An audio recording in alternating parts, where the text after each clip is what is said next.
Communication at its essence is not merely about what we say, but how we say it. This foundational insight was brought to light by Albert Mehrabian, a professor of psychology at UCLA, through his pioneering research in the 1960s. Mehrabian's studies led to what is now famously known as the 7-38-55 rule, which quantifies the relative impact of verbal and non-verbal elements in conveying feelings and attitudes. According to his model, only 7% of meaning comes from the words used, 38% comes from tone of voice, and a remarkable 55% from body language. The implication of this finding is profound. When there is inconsistency between what someone says and how they express it, people are more likely to trust the non-verbal cues.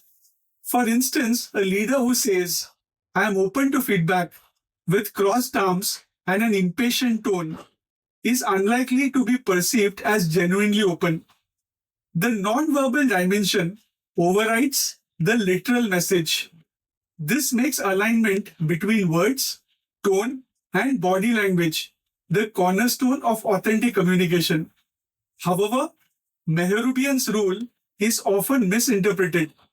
It does not suggest that words are unimportant or that every form of communication follows this formula. Mehrabian's research specifically dealt with situations involving emotional content or ambiguity, such as expressing liking or disliking. In neutral or informational exchanges, say discussing data or strategy, words and logic carry much greater weight. Yet even in those scenarios, tone and expression play a crucial role in engaging listeners and inspiring trust. In today's workplace, especially in hybrid and virtual settings, the 7-38-55 principle holds renewed relevance.